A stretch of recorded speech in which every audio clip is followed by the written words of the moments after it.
and I'm here in sunny California, here for the 87th Annual Oscars. And standing right here with me is Shannon Lanier from New York City. He's with another network. Well, I'm currently the host of Arise Entertainment 360 for the Arise News Network, and we're a global network that broadcasts the important news that everyone needs to know throughout the world. What makes the Oscars special to you? Well, it's the biggest night in film, and you know, everyone loves movies. Everyone goes to the movies, or at least watches them at home. So why not be here in the mix of everything, so everyone at home knows who's coming down the red carpet, what movies win, and what movies are stirring up the most controversy. Not enough blacks being nominated. How do you feel about that? Yeah, you know, that's one of the biggest stories of this weekend, and I think it's a shame. It's unfortunate. But we need to do something. We need to be out there to make sure that our voices are heard and that our faces are seen. So hopefully more people will be getting involved and making sure that we're a part of the Academy, and also that our movies are up for the awards. People are all winners, even if they're not nominated. You already won because the movies are out there, the music is out there. We're going to be hearing from Common and John Legend. So people who represent people that look like us. Exactly. So we're just glad to be in the midst, and we're going to continue to do our art. And I just thank you so much for doing what you do.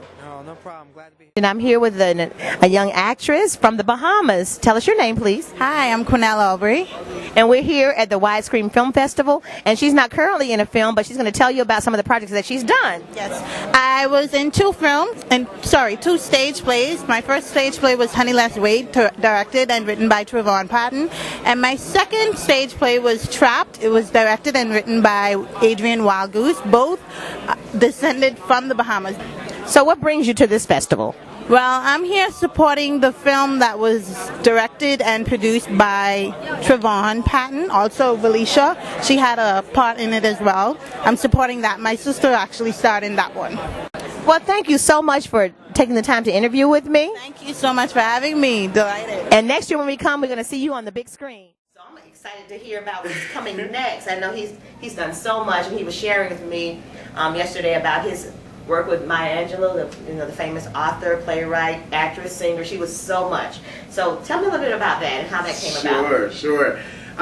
First off, you said something really interesting. You said you're a teacher, and there's nothing more important than people who teach. But thank you for teaching. Thank you for inspiring young minds. So back to Dr. Angelou. Wow, what an amazing journey. 8 years ago, I received a call from a very close entertainment friend saying that Dr. Angelou was coming to Las Vegas to speak. And at the time I knew who she was, but I didn't realize the magnitude of who she was, which I think was a blessing in disguise, because sometimes you can tend to get starstruck or get awestruck, so to speak. And when Dr. Angelou, they told me that she had some things going on, and that she would, at that time, she was not feeling well, so she was in a wheelchair. And my mother was in a wheelchair, so I knew how to take care of and prepare for all of the needs of someone who was in a wheelchair at the time. She wasn't wheelchair bound, she just happened to be in a wheelchair. I had the chance also to work on American Sniper, Ride Along 2, Rock of Ages, also The Conjuring. I've many down the road, especially if I take you guys all the way back. I also worked on Silent Hill. So exactly what is your role on these projects? On these projects, some of them I do assist the producer, intern producer, just basically anything that has to do with producer, line producer, just literally just anything where there's a gap, I humble myself. Well, thank you, Mr. Lopez. That's wonderful, and thank you so much for taking the time to interview with me. Thank you. And I have some of the performers, the actors and actresses from the movie Dream, and they're going to tell you their names and how they feel about that project. Hi, I'm Tony McCartney. Hi, I'm Nicole Musgrove-Gator. And I'm Jeffrey Mackey. So, how did you get involved with the project? Well, me and Trevon Patton, the director, have been working together for years. We're childhood friends. Started out in high school, and I wasn't always an actor from I knew myself. I was born an actor, and Trevon was always an engineering student. And just one year, he came to me. He's like, "Listen, I want to get into film. I want to get into television, and making these projects." And we just started out from there. We started a little group. It's called YAG, and we started doing plays, church plays, and theater. And we graduated to The Dream. And believe it or not, I almost wasn't cast for this movie. It was actually up for someone else. And I convinced them to, give me the part. And I'm just so happy it all worked out. Oh, very nice. Yeah. And what about you? Again, we all went to college together, so Trevon was very interested in filming from that time. And he knew that I had an interest in the arts, and eventually we had the opportunity practically 12 years ago to all work together on the stage. And from there, we just took off doing projects together, and Trevon actually called me one day, and he's like, hey, I got a job for you. Are you interested? And I'm like, yes, let's do this. And he's like, okay, it's a short film. I'm gonna need a lot from you. And at first, it was really, really tough, but he worked on me, and he's like, I really want to see the character come out in you, and I'm not going to accept just mediocre. We want you to go and take this, we're going to take this to the world. So he pushed me, and here we are. It's really fun. She acts really different. She's more like, get over there. When she's at home, it's like, can you go over there, please? She has the director hat on now. Yeah. So how long have you been acting? I've been acting since I was like 6. And you're the age of what now? 8. Okay, so 2 whole years. Yeah. So do you love it? Yes, but I started performing like when I was like 3 years old because I was doing ballet and a lot of Okay, stuff. so you're used to the stage. Mm-hmm. So how do you feel about having a daughter in the show? I was nervous about it at first. I didn't know if she's been in shows before, and I know that she's a wonderful actress. But I didn't know if I've never directed her personally, so I didn't know if the mother-daughter relationship, the director-actor relationship was going to be a little bit difficult.